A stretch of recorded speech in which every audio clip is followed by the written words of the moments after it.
What's good, everybody? This is the Dollface Gremlin coming to you here live and in living color with three of the greatest. I've got two of Baltimore fans' finest. The big old bags keeping it strong, and we got Tinez keeping it strong for the Baltimore Ravens. And of course, my main man, who I'm going to dish it off to first. He's the big coach in charge. Coach Common, how you doing, my good man? What's going on? What's going on, everybody? What's going on, everybody? This is the pre-game to the Ravens Pittsburgh Steelers rivalry weekend matchup. Now, I'm gonna start it off. Man, I don't know what the fuck to say about this game. Because I'm gonna be honest with you. My team has been so inconsistent and they have not been able to put a complete game together. I don't know how this game is going to turn out. Over the last couple of years, we've flip-flopped protecting each other's home turf. You know what I mean? We beaten them in Baltimore. They beaten us in Pittsburgh. That's been a little flip-flop we've been doing lately. But to be honest with you, I don't know, because I know we got internal issues, and I don't trust nobody on my sideline that has Steeler apparel on and a headset. I don't trust none of them. But I love them. I'm still going to watch them. And, regardless of how the season is going, I love Raven Weekend because I despise you, Purple Punks. My man Bags, why don't you start it off and let us know how the B more fans are feeling too? Look, man, it's the flop block on the mission. We on a mission. I'm trying to tell you, this is for the AFC North, right? Essentially, whoever wins this game controls their own destiny for a home berth playoff game. Can the Baltimore Ravens get 3 AFC North titles in a row? We're gonna find out. But like Coach said, man, you can't get nothing better than this. It's Ravens Steelers week. We hate y'all. You hate us. We respect y'all. Y'all respect us. It's the greatest rivalry in sports history, baby. And this is just the first week of it. Wait till the last week of the season. And Tinez, how about you, brother? How are you feeling about Ravens Steelers rivalry week? Oh man, honestly, I'm feeling very excited myself, sir. I mean, with the whole valleys and hills going through this season, honestly, I think like with both of these guys said, I think it's really going to boil down to who really wants this division, right? Now, like Coach C said, I've also seen this from Baltimore where, honest to God, I don't trust our coaching staff either. But at the same time, I do trust our personnel trying to make the right cues and the right things and getting the job done because they have done it in the past with competitive teams. We've seen it before. So I feel like in the same sense, while this is kind of a more digressed Baltimore Ravens we have seen compared to the past, I feel like at the same time, this is going to be a lot of understanding, discipline, and doing very well in execution. And that's what I really feel like it's going to boil down to this weekend. It's really going to have to boil down to who is more disciplined and who is going to really be more better in their own execution within their schemes. Yeah, and I think one thing that we will talk about here in a little bit is obviously how both coaches are really feeling the heat on their backs. Being at the records that both teams are at right now, with both the Ravens and the Steelers sitting at 6-6. Obviously, both franchises had higher hopes than what we are experiencing right now. So, but let's break it down and to mix it up. Hey, Bag, we'll start with you. Just get your thoughts on how you think the coaching is going to change maybe for this matchup in a different way that we haven't seen before, because obviously these two seem like they play each other very similar every year. Really, it starts out as a defensive struggle, and then usually in the second half it turns into a slop fest. So I'm wondering what you think the Ravens are going to capitalize on. What do you think their game plan is going to be? The opposite of what we did on Thanksgiving when we played Cincinnati. I mean, essentially, But no, legitly, we gotta be able to maintain time of possession. keep the offense of the Pittsburgh Steelers as limited touches as possible. Because one thing we do know is Aaron Rodgers is going to, especially with the Pittsburgh Steelers team, he's going to be quick and efficient, right? So that means if the receiver does catch the ball, we have to rally to the tackle, and we cannot miss tackles because Jalen Warren is shifty, right? If he catches something out the backfield and the linebackers aren't paying attention and being where they're supposed to, and you can't get to your assignment and rally to the tackle and actually tackle, a lot of yak is going to happen. And I think if they jump out early like that, getting, easy first downs, moving the chains, it's going to tire the defense out early. It's going to be a lot harder for that front four to get pressure on Aaron Rodgers. And we can say what we want. He's 42. He's AARP Aaron Rodgers. But he's still efficient, and he's a decent quarterback, even at this stage of his career. So, if we can get pressure on him, create a few turnovers, and keep time of possession on our side, and not turn the ball over, I think we'll be all right. And coach, how about you, brother? How about you? What do you think that the Steelers are going to do to impact this Ravens team this week in rivalry week? Well, I'm gonna be honest with you. I think they're gonna try to, do Steeler Raven shit. They're going to try to shut down the run.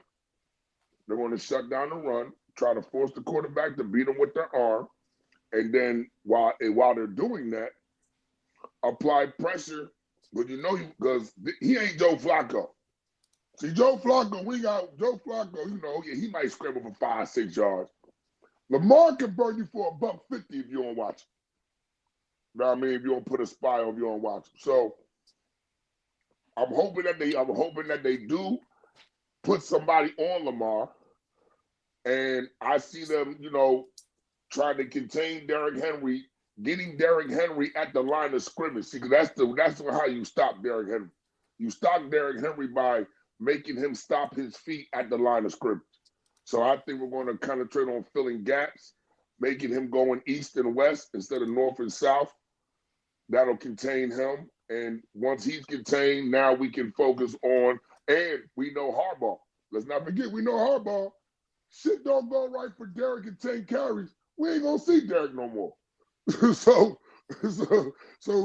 Harbaugh's shown us that he will bail on Derrick after the first couple of carries if they don't go right. So I think that I think that our foe is going to be containing Derrick Henry, shutting that down early, and then forcing Lamar to throw it, even though in the past, Lamar, it was like, okay, we're not really worried about Lamar Jackson's arm. Lamar has already showed that he has developed into an elite passer in this league. So it can bite us either way. You know what I mean? It can bite us either way. However, I think with the Ravens not having a solidified number one, as far as like a number one receiver, a bona fide number one receiver, I think that helps us out in the matchup game with our defensive backs. And if we can contain Derrick Henry, if we can contain Derrick Henry like we did JT to under 50 yards, then I like our chances. I definitely like our chances today with, continuing the flip-flopping of beating them in Baltimore and then beating us in Pittsburgh. Yep. And how about you, Tinez? What do you think's going to go down? What's the attack plan for Baltimore? I mean, honestly, when it comes down to this game, I feel like one of the biggest things that's going to be the attack plan is honestly really having a key focus on the run, but also utilizing a lot more with RPOs unlike we haven't done in the past. I feel like when it comes to this game, I feel like we're going to have to space the field a lot more because you're going to see Steelers probably wanting to play a lot considering and how bad our game has been this year. I'm not going to lie.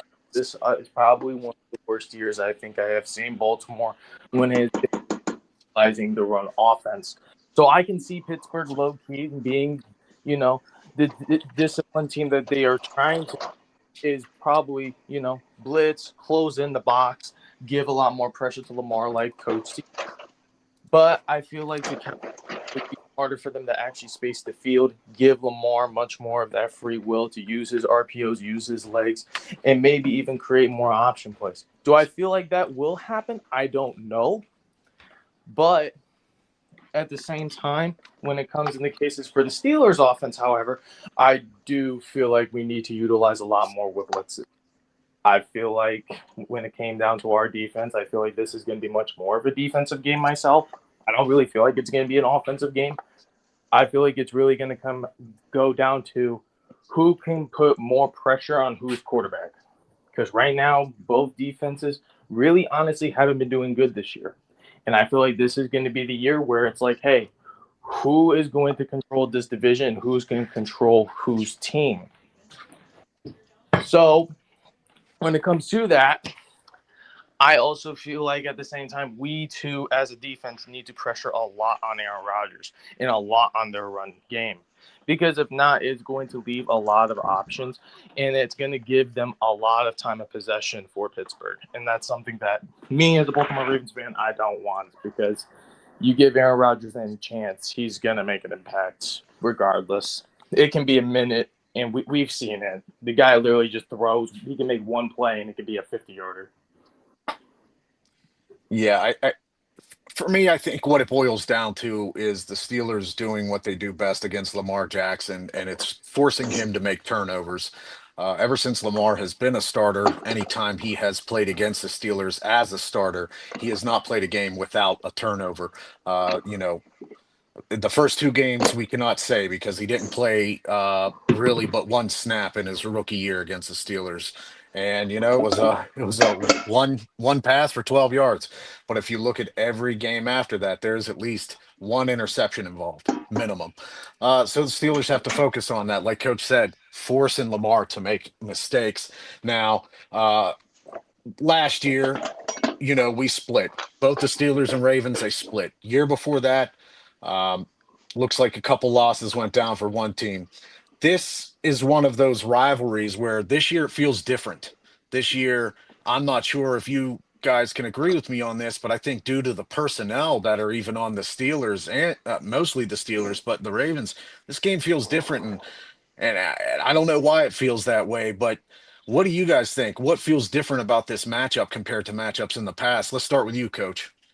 I'm gonna tell you what feels different. What feels different is the way both teams are playing. They're not playing above their potential how they usually are playing.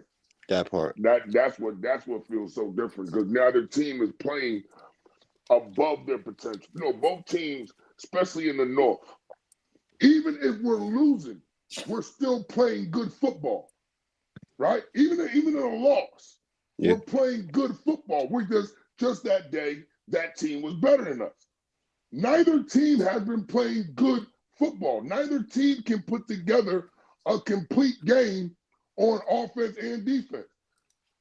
Both teams are suffering to where as though offense is working, defense look like shit. Defense is working, offense look like shit. Nobody can put an offense and defensive game together at the same time. And that is something that, as Ravens and Steelers fans, we are not used to seeing. We are not used to seeing complete games by our teams. So, with that being said, that's why this game feels different because of the inconsistencies. We don't know what we're going to get. Usually, we know what we're going to get, right? Listen, we know we're going to get hard hits. Okay. We know we're going to get some, ooh, my baby type reactions, right? We know we're going to get them. But after that, what do we know? After that, it's a mystery. And usually it's not a mystery when it comes to this type of game. Usually we know, oh, Ben's going to extend the play. He's going to this. Oh, Flacco's going to this. Oh, Ed Reed's going to make it. Like, we know things that are going to happen. I think that this game we are in complete limbo because our teams are not playing complete football. What you think, Bag?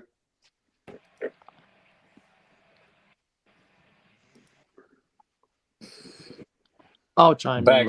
Bags might be having technical one. Yeah, hit it up, Tinez. My thing with that, I actually gonna have to completely agree with Coach C. Honestly, I mean, I've even said this myself in previous podcasts. You can go and me and Bags' Baltimore Ravens podcast. We have talked about this time and time again. When it came down to the run game, when it came to the defense, both of these schemes for both offense and defense have been completely piss poor. And I can also say that the same for Pittsburgh, surprisingly enough. And even in some degrees, they were slightly worse than us, which once again very much shocks me. But that's besides the point. The point of the matter is both of these teams are not playing like they are supposed to, especially Baltimore, honestly, because normally when it came to Baltimore's offense, we're normally really good when it's come to our run game. Normally we're top 5, top 10 in the league. We're not even probably near, I don't even think we're near top, we're maybe top 15 at best. At best right now. And I'm only saying that because of the slight improvements we've had because of the additions we have brought back, because of the so much backlash of injuries. But at the same time and token, I can't really make that as an excuse because right now we're already heading towards the end of the season. We have still Pittsburgh and then Cincinnati after. I mean, at this point, it's like we got to solidify. One team's got to solidify the division. Somebody's got to solidify this division, whether that is Pittsburgh or whether that is Baltimore. And these next couple of weeks, from now till the end of this season, till we face you guys again, is really going to determine who really wants him more. That's really what's going to boil down to. Because at this point, we're both looking at it where it's the same record. Both of our coaches are really on hot seat because of the way their schemes have been and also the assets they have had lacking in. Because we've all expected the assets that we've had from both teams to actually improve stellar, especially from you guys. Because I know you guys have very much utilized a lot of additions, even though they weren't the greatest, but they were enough for you guys to say, hey, we can probably get 10 plus wins. None of that happened. That's all I got to say from there.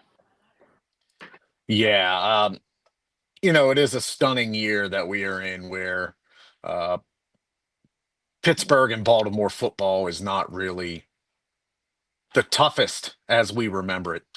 I'm just going to say it as blatant as possible. We are not the two toughest teams in the league. We haven't been for quite a while. Whether that's due to these two coaches, I'll never know.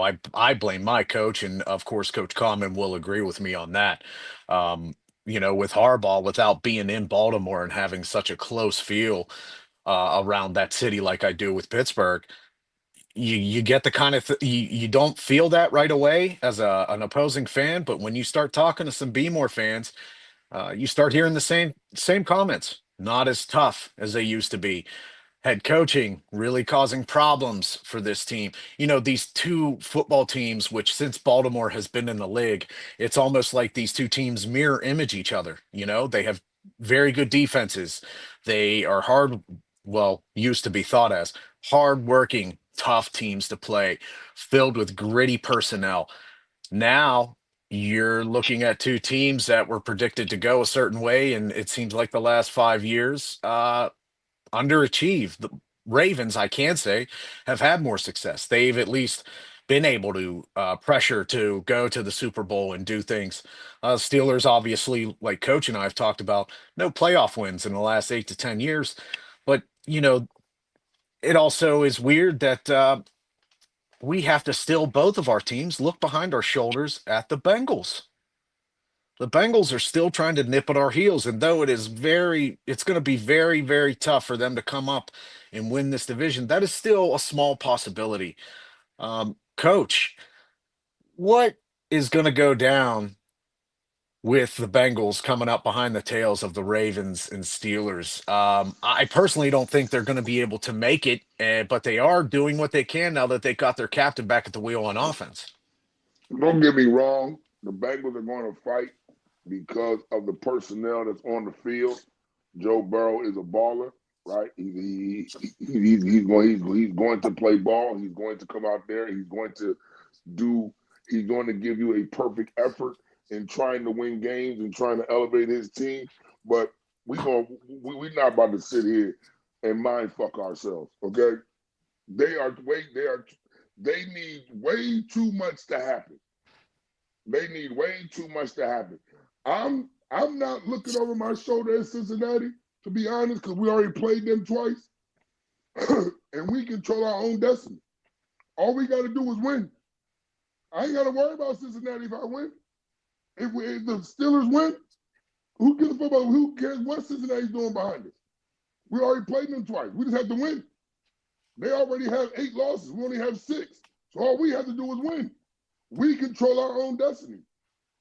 And see, that's the beautiful thing about this game tomorrow and just about this race to the AFC North finish line this season. Because if you look at it in its totality, the Bengals, the Steelers, well, I'm just saying not the Bengals, the Ravens and the Steelers control their own destinies by just winning. They don't need nobody to lose. I don't need this guy over here not to have a good week of practice. None of that. I need to focus. Both teams just need to focus on what they need to do. Period.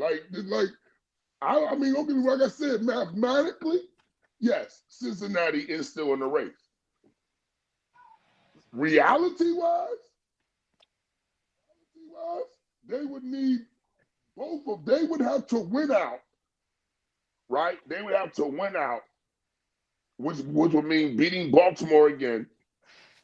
Okay, because they see Baltimore again. They would have to win out. Also, we would have to lose 3 of our next 5. They would have to win out. Baltimore would have to lose 3 of their next 5. I don't see both teams losing 3 of their next 5 and Cincinnati sliding up there to win the division. Am I saying it is not possible? Absolutely not. We know now in football, any goddamn thing is possible. Do I think they're going to do it? No, I do not. I don't think that Baltimore is going. I don't think that Cincinnati is going to win their last 5 games. I don't think they're going to win their last 5 games, and I don't think we're going to fall. We're going to drop 3 of our last 5. Nor do I think Baltimore is going to drop 3 of their last 5. Because I'm going to be honest with you. I only see both of us losing 1 more game. And that's to each other. Those are the games I see us losing. It's to each other. Those are the only games I see us losing right now. Except for I do got concerns about Detroit, but that's another story. But yeah, us controlling our own destinies, how we have it right now, yeah, I don't see Baltimore. I don't see Cincinnati making any real threat to us, being any real threat, especially since we've already played them twice. Yeah, and this really right now, this definitely feels like a loser leaves town match, right? Between both these teams. It definitely feels like whoever comes out on top on this is really going to be taking the lead in the AFC North. Bag or Tinez, Bag, if you're available, let us know, good sir. I know you were having some technical difficulties there. But what's your thoughts, Tinez, on how this is going to shape up? Is this the loser leaves town match, and should anybody be worried about Cincinnati? I'm gonna be honest. I really don't think anybody should be worried about Cincinnati. Honestly, right now, I think when it comes to Baltimore as a whole, yes, last game we did lose to Cincinnati, but I'm kind of really eyed more on Pittsburgh and the teams outside of that. Teams like the Patriots and the Green Bay Packers right now that we also have to face after these 2 divisional games. Because if you know, next week we also have Cincinnati. But I'm not really too worried about that because of the fact that let's say if we do beat one of those 2 teams, right? This is at the end of the day still going to have to boil down to Pittsburgh because we faced Pittsburgh in the last game of the regular season. So, of course, I'm going to much more value me being worried about Pittsburgh than honestly being worried about Cincinnati going up. Because even if Cincinnati does come up, they're still going to have to worry about teams like Pittsburgh and teams like Baltimore. So that's kind of my whole thing. I honestly, I don't really see Cincinnati really getting up in the standings. I do feel like they will improve as far as their scheme of things, yes, because now they actually have their quarterback back. I think they will make a battle, but I don't feel like it's something to say where it's like, oh my gosh, we got to walk on eggshells. I personally don't think that's the case here. You know, maybe, I guess. I mean, if I were in your shoes and I took the walloping that I took last week against Cincinnati, I might be a little concerned. Um, you know, just like the first time that Pittsburgh this year, we took a walloping. It may have been what, coach, 33-31 in the end, but that was a full second half, full first half of them whooping our butts in the second half. Come on. But I agree with you both. Cincinnati's not something either of these teams should be looking behind at. Now, something, by the way, Bag said he is having some technical difficulties. He is going to be right back as soon as possible. I see Tinez is also having a little bit of technical difficulties. So we'll just keep this right now. The Pittsburgh Steelers show. We'll bring those two Ravens back on, though, as soon as they can get back here, hopefully here soon. Uh, Coach, I know that you and I talked last week, and none of what we had hoped came to fruition, especially with Buffalo just running that same running play how many times, and Cook getting those yards every single time. And there's our boy Tina's back. Welcome back. My bad, Vaughn. No problem at all, buddy. So both teams have faced a little bit of problems with the rush. However, the Ravens are the number 4 rushing team in the league as of right now, as of today. That surprised Um, me. yeah, I didn't realize that until I started checking the stats earlier today. That yes, the Ravens, they still have the 4th rushing offense, whereas the Steelers have the 28th rushing offense. The passing offense, of course, the Ravens are kind of in the mucky middle, whereas we know actually the Ravens are worse than the Steelers, which surprised me right now. They're ranked 24th, and the Steelers are 28th, and the Steelers are ranked 24th. So both teams really struggling with the pass this year. Coach, we see a lot of check down material from Aaron Rodgers this year, and this is going to be a game with two hurt QBs. Two hurt QBs that are both suffering some lingering injuries. Aaron Rodgers, most notably, with his wrist. Um, how do you think this Aaron Rodgers still having to nurse that wrist of his is going to either help or hurt the Steelers this week? Well, like I always say, it hurts us in one way is because he's going to be in the shotgun all game, right? And when you're in the shotgun all game, the ball is never out of the linebacker's view, out of the linebacker's sight. So therefore, play action is probably going to be fucking non-existent, right? So that takes away one one facet of our game. You're not going to have what's my man's name in Baltimore Smith, Roquan. Yes, Roquan Smith, sir, is the linebacker. Smith, yeah. I don't see Roquan biting on any play actions when the ball's going to be in his view the whole time because of shotgun. Right, the ball's never going to be out of his sight. The ball will always be in his sight because Aaron's got to stay in shotgun because he can't be underneath center because of the broken wrist. It's going to be too much pressure to that ball, on the snap, from the snap. So that's going to hinder us, I think. But I will be honest though.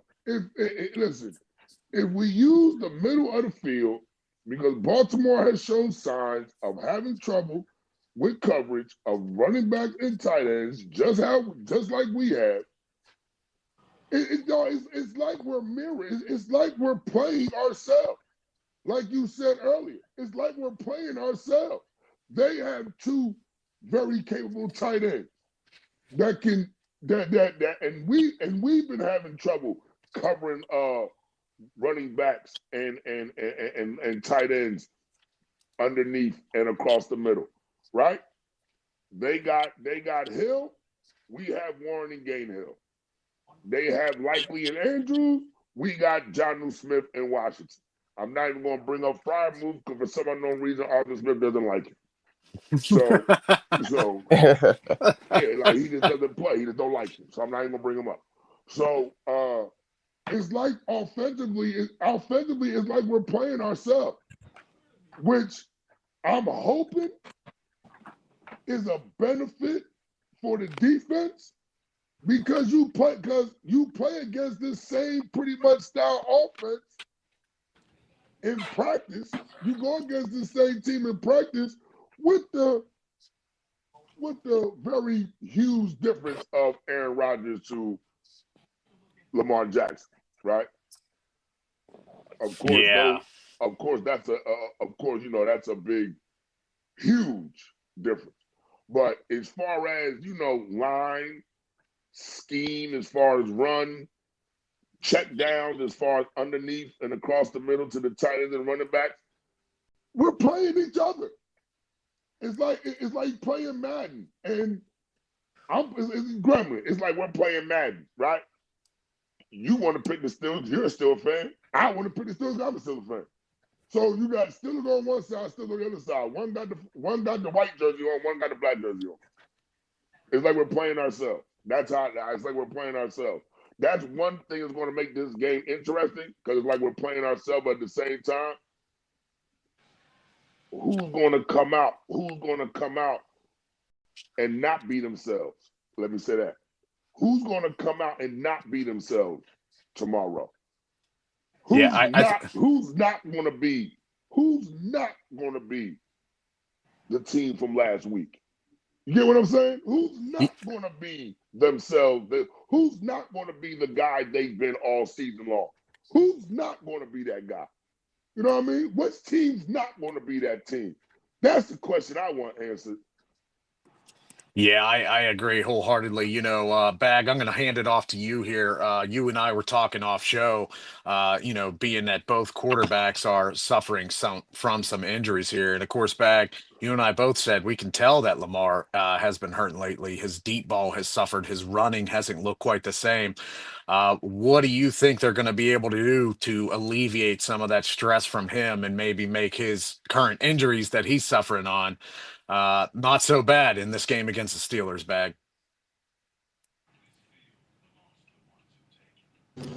I mean, it goes into part of what I said earlier. Run the ball, control time of possession, not contribute to turnovers, but create turnovers for Pittsburgh. Um, as long as we don't have to rely, I mean, I trust Lamar passing the ball, but the problem becomes, it's like you said, between having the injuries with his ankle, the hamstring, and the lineman stepping on his fucking feet, excuse my language, for the second time this season. Uh, it just, like you said, it doesn't look the same. Like you said, he's overthrown. He can't get the touch on the ball when he's passing it downfield like he normally does. Um, because the offensive line has deteriorated so much within an off season, because John Harbaugh refuses, I don't know why, but he refuses to pull Falele. And he is literally a cancer to the offensive line, because once he misses his assignment, you got Linderbaum and Rosengarten trying to play help defense and pick up his slack on the offensive line. It's going to be an ugly game, but like Coach said, we're going to find out who's going to be a different team from the week before, because, Grimlin, you said it best. Cincinnati is in the hunt. I hate to say it, and it's our doing.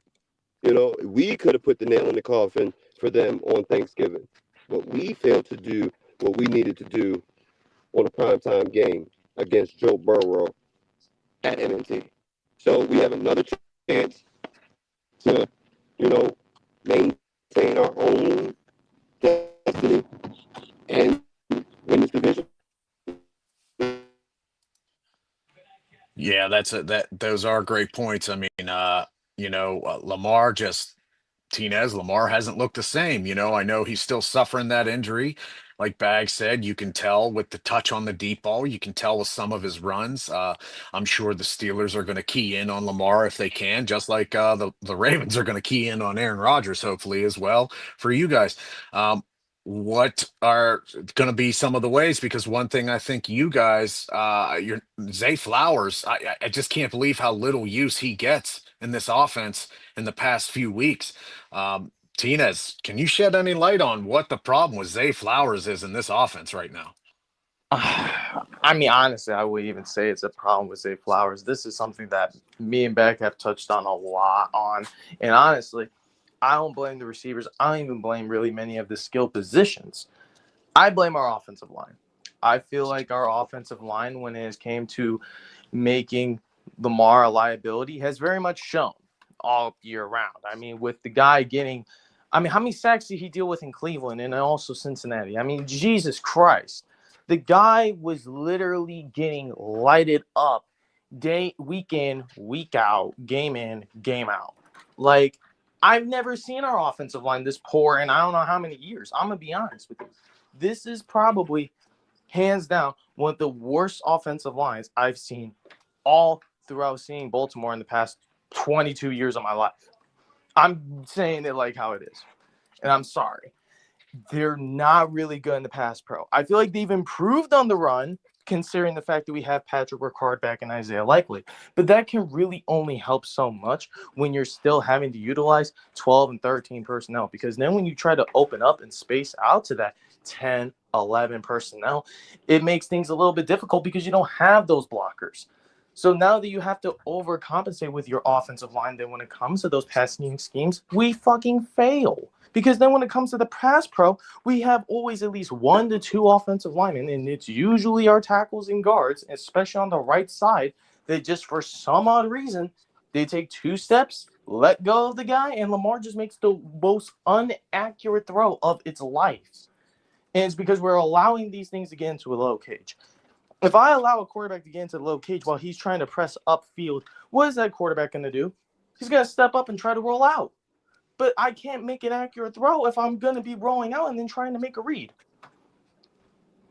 These are things that the quarterback has to assemble and establish in a span of like 5 seconds. Not many people understand. When you have to deal with an offensive line that went from being probably last year we were like what, top 10, top 15. We're ranked 22 now, folks. 22. Yes, our run statistics are great and have improved, but I partly feel like that was the competition we have faced between dealing with Chicago, Miami, those kind of underling teams. Because honestly, I don't think Chicago really had their birthmark till after they faced us. That's just my personal opinion. I feel like they've improved after they faced us, and then from there, they became the team that they are now. But besides that, I feel like where it kind of boils down to is this. I feel like our foundation needs to do a lot better in their priorities.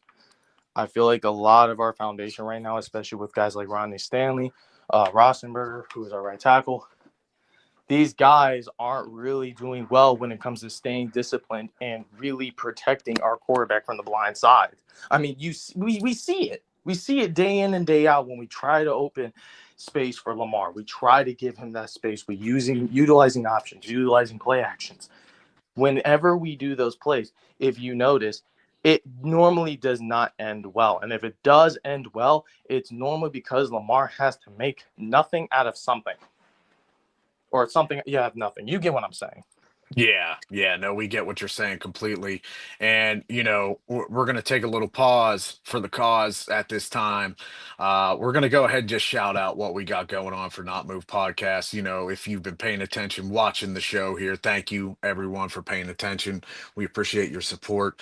We've got little things that you can go to our link for whatever you're watching this on. Please go click on that link and it'll take you to some good things. We've got up in the corner, you see the QR codes. We got it for MyBookie, MLB shop, NFL shop. We got our own media store. We got stuff with Walmart. Here's Dubby. Use the code Not Moved. We're going to be able to help you guys out. Check out our boy Better Betters every Sunday, who's going to give you the lowdown on what you should be doing for action in the NFL. Southgate hitting us up with the parlays.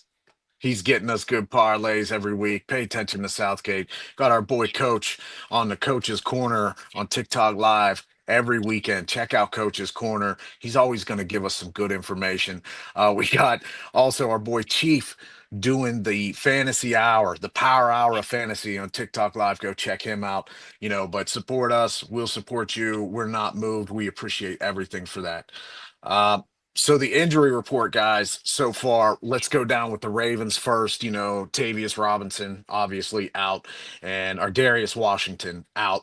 But for the Steelers, we've only got Kyle Duggar out.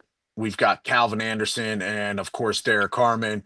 I'm not even going to bring up that tackle who we wasted our time trading up to pick on Broderick Jones. He's obviously going to be out most for the rest of the year.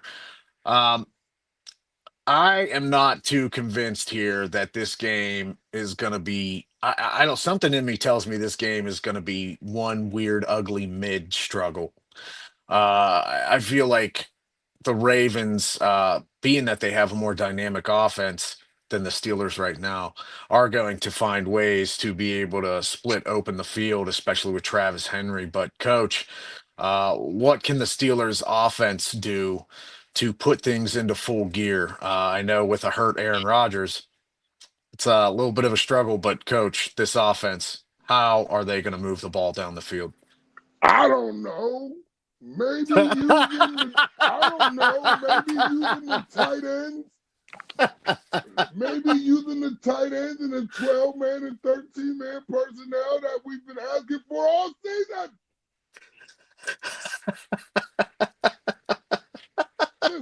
Listen.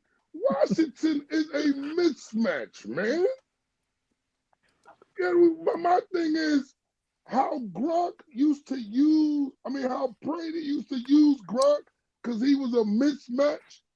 How Mahomes used Kelsey because he was a mismatch.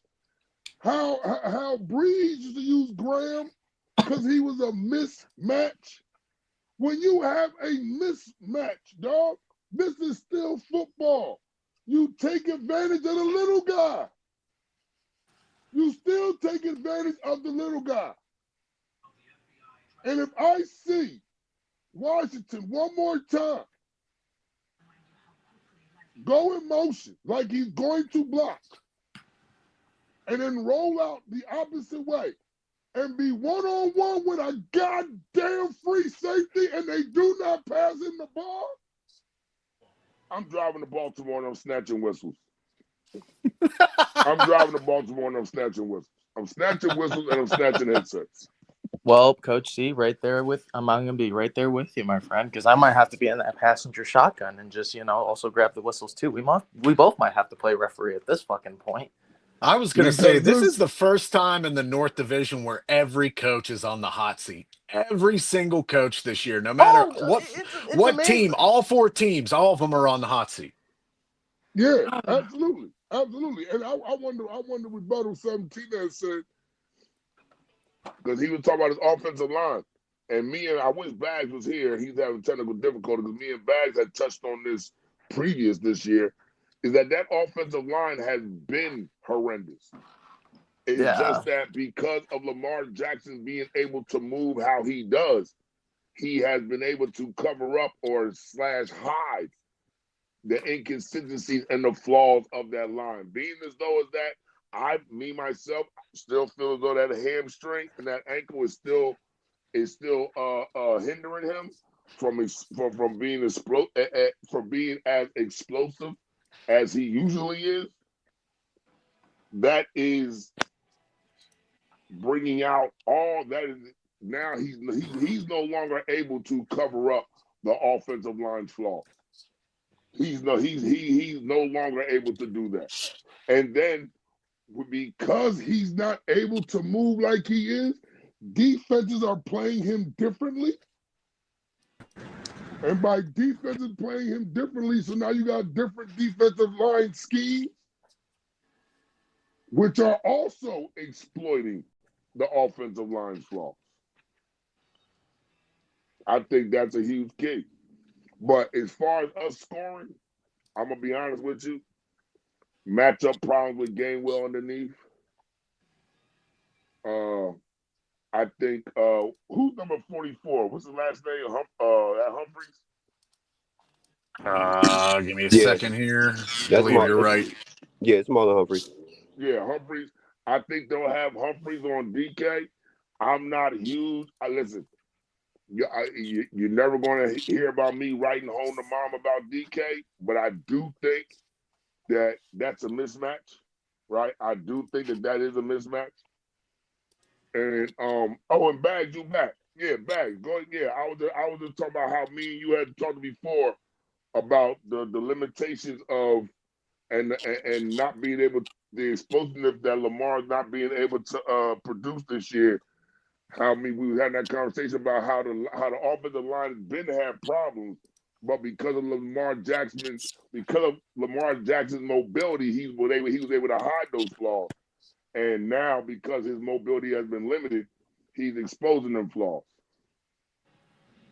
No, that's 100% facts. Because like on the off season when we did have these conversations, I kept telling everybody, like, yes, statistically, we rank top 10 in offensive line when it comes to passing and running. But that was a lot of heavy lifting due to the running game. But to your point, the pass uh, blocking was always horrible, right?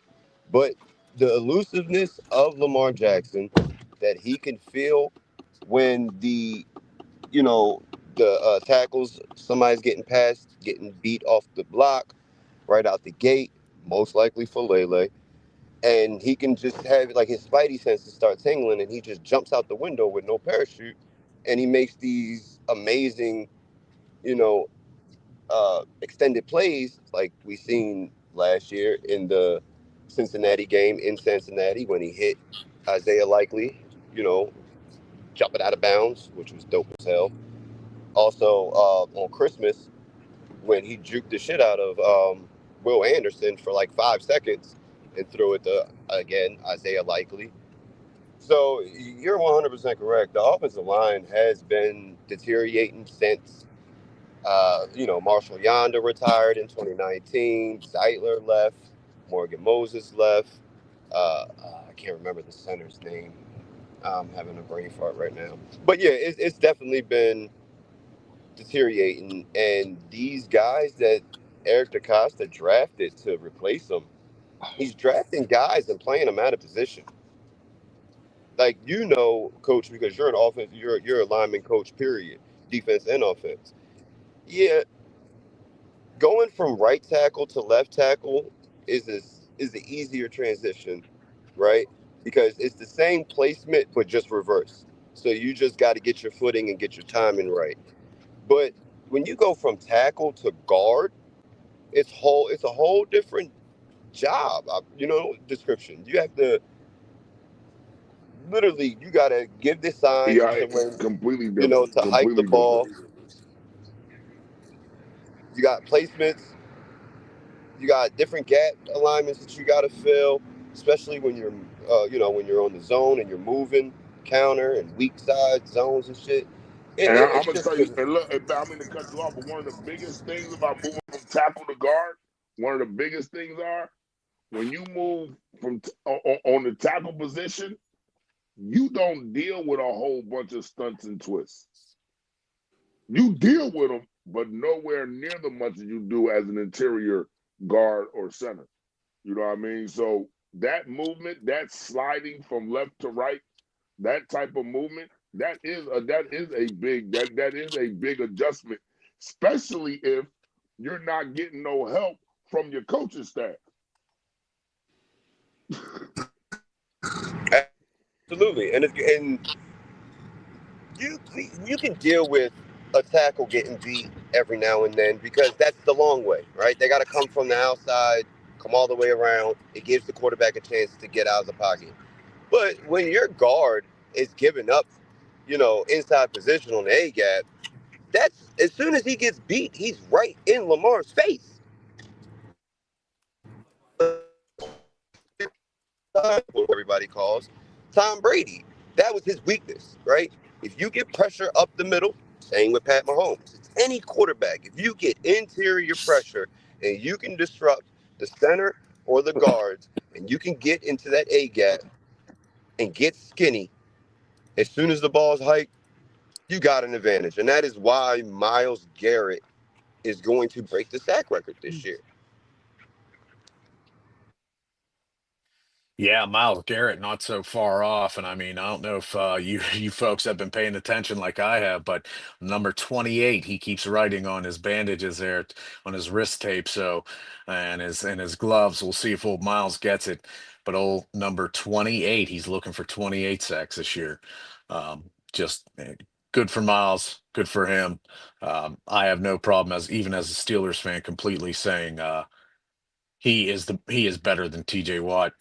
Um, Tinez, what's going to be some of your thoughts here on your defense as we're gonna go around one last time here, give some of our thoughts. But Tinez, I want to hear what you think about what the defense is going to do for Baltimore this Sunday. I mean, it's like I said earlier, I think honestly, when it comes to our defense, it's going to be utilizing a lot more pressure.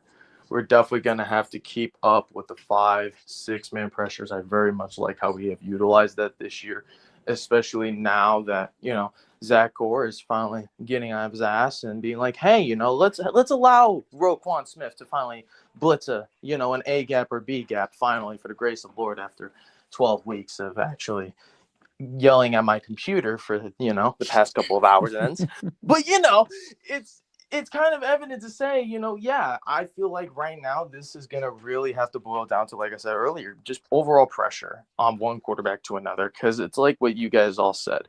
Both these quarterbacks are very much injured. We both know that. They're battling with injuries. They are trying to really go through the adversity of the scheme of things. But at the same time, I also can say right now that this can be a very big advantage for for either defense to really make stops. I mean, I've seen good things out of even some of the young guys like Malachi Starks, Mike Green, where both of these guys are creating beautiful havoc. I mean, right now, Mike Green, he's already got almost 20 plus solo tackles by himself out of like 33 total. And he's already got like 2.5 sacks. Like that type of quality for me as a rookie. Even you being a rookie, you were a second, third. He was like what, second, third round pick. That isn't bad to me. You are creating plays and making things out of your own craft, and is now actually getting off blocks. Like I'm actually seeing him make moves, face a quality offensive tackles. So it is safe to say where this is going to be a defensive game for both TJ Watt, Jalen Ramsey, but it's also going to be in the same aspects for guys like Malachi Starks, Mike Green, Roquan Smith, and even Kyle Hamilton. I feel like he's going to have a lot of fun in the edge this week, honestly, especially with now that they're actually utilizing a lot of those blitz schemes for him. I feel like it's just going to open up more plays and much more turnovers from both sides of the field, honestly. So I'm honestly very much excited for this, guys. I honestly think this is going to be much more of a defensive game than a lot of other people think, considering that both of these quarterbacks have to go through a lot of adversity. But it doesn't mean that one of them is going to let up. Yeah, and you know, I'm really interested to see how now that the Steelers' increased use of Kenneth Gainwell and more dynamic plays has been happening all year, what they're going to do with Jalen Warren this week, because obviously he's going to be a big focus, especially on the run. Ravens are definitely going to be focusing in on him. So I'm interested to see what the Gainwell option is going to look like. And guys, let's finish it off with some final thoughts. You're the only two Raven fans that I really mess with because, well, let's just face it, we're bitter enemies till the very end. But you guys seem to be two good people, even with all that purple and black attire you got on. But I think let's start with you, Tinez. Final thoughts on this game. Go ahead, my man. Hit us with your final thoughts. Honestly, my final thoughts is just going to be just kind of just a final conclusion of, at the end of the day, win or lose, this is going to be this game and the last week's game is going to be one of the biggest games for the AFC North. And it's going to be of what it solidifies on who is going to make the playoffs or wild card and who's actually going to make it and who's not. But it does also excite for me because at the same time, it also shows me who is really going to improve in whose scheme. And what I mean by that is, are we going to see Baltimore's defensive scheme improve? Are we going to see Aaron Rodgers actually capitalize and actually be a leader this week going into a team like the Baltimore Ravens facing up? Are we going to see Lamar do that same thing, even with some of the, backlash and mental things that he has also been dealing with on and off the field when it came to both the front office and this team alone? But in the end, hey, we're here, boys. It's a beautiful week of football, man. Damn right it is. Bag, what you got for us, man? Take us home, Bag. Before we hand it off to the best coach in the business, take us home, Bag. Oh, absolutely, absolutely. Coach is the best coach on TikTok and any platform out there for sure. But yeah, like I said from the jump, it's Ravens and Steelers week, best rivalry in sports history. So I'm definitely looking forward to it. I want to see the defensive scheme that Zach Orr has implemented in the last 7 weeks.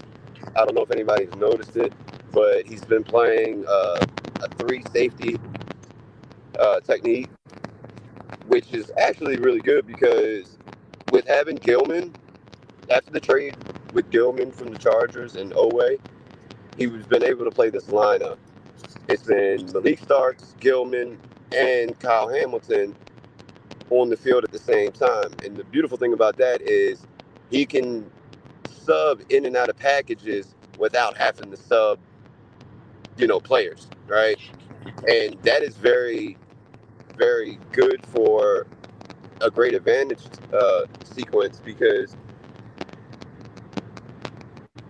rotation and players on the field gives the defense coordinator or offensive coordinator a little heads up of kind of what, base package you're going to be in. But if you don't have to sub out, then it leaves, Mike Tomlin and the defense. Arthur Smith guessing what the Ravens and Zach Orr's defense package is going to come, what's going to be coming at the line. Because, the Ravens and Steelers always are going to show great exotic stunts and blitzes and, drop back, 7 at the line, rush 3, have a man cover the quarterback, all different types of different schemes that you can run just because we're so defensively sound and fundamentally based in our culture. I'm really looking forward to seeing these 3 safeties continue to put, great pressure on defenses because even though we lost the game on Thanksgiving, like Cincinnati Bengals only scored 12 points in the first half, right? And 6 or 9 of those points came off of our mistakes, right? Like the Ravens only lose when they beat themselves. And I say that loud and proud, just like I did last year, because if you know the nuance in the context of football, you can tell if somebody beat you or you beat yourself. Simple and plain. And after we get done beating y'all asses, I'm going to need y'all to go ahead and send me a terrible towel in the mail because I'm going to need some toilet tissue after shitting on y'all. Well, it's a good thing that I control the keys in the booth. You're lucky I like you. Otherwise, I'd remove you off this panel so fast you think you'd be back getting your ass whooped by the Steelers in the early 2000s again. So, Coach, my favorite coach, my favorite Steelers coach, the only coach, Coach Common. Let's finish this off. Tell him how it's going to be because Bag's got some delusions in his head. They thinks somehow that they're going to win. Coach, finish us off here, man. Take us home. Well, I'm going to tell you like this. This is what I want to see. And Bag, I know you want to see it. Tinez, I know you want to see it. I know what y'all call yourselves, the flock. I know they want to see it. I know Steeler Nation wants to see it. I know Graham wants to see it. I want to see which coach which coach gives a fuck about their job. And I can tell you what right now. The loser of this division, whether it be Baltimore or whether it be Pittsburgh, the loser of this division, because we all know now, gentlemen, how this playoff picture is panning out. We're only sending one team to the playoff in the North, and that's going to be the division winner.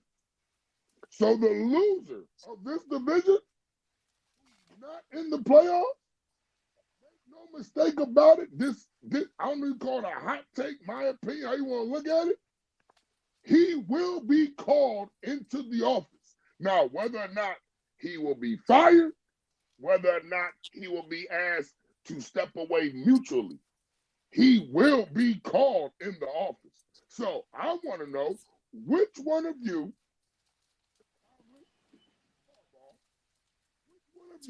had no plans on returning last year and just said and was just and had and this was going to be your last year anyway, or which one of you actually wants to actually try to keep your job, be an efficient head coach, and get a complete team game out of your fucking team. I want to see which one is going to do it. All right, now Harbaugh, he sees the memes, right? He's seen the memes, probably some interviews, you know what I mean? But Tomlin heard it firsthand from 50,000 people last week. Fire Tomlin. Okay? So he knows now how Steeler Nation. See, first you had a couple of here and there. Now you hear Steeler Nation. This is at Heinz Field. This wasn't at no away game. This was at Heinz Field, where the black and yellow roam. Screaming yellow. They were screaming, fire Tomlin. So I want to see which coach wants to keep their job. Because, baby, listen up. This is Steelers Raven week, rivalry week. We all know there's only 3 games of the season. You got the Steelers Raven in Baltimore, you got the Steelers and Raven in Pittsburgh, and then you got the Super Bowl. So everybody, I need you to strap up and wrap up what you don't want broke up. It's football, baby! Hoorah! All right, thank you guys. Bag, Tinez, good luck to you, and Coach, we'll see you on Sunday. Yes, sir. Hey. Welcome to the bank, the Yeah. flock block in here. Gang, gang. We'll see you guys next time. Not moved. God bless. This non-casual podcast may not be reproduced, retransmitted, or reused without the authorized written consent of the Not Moved Podcast Network. Thank you, and we hope you enjoyed today's broadcast.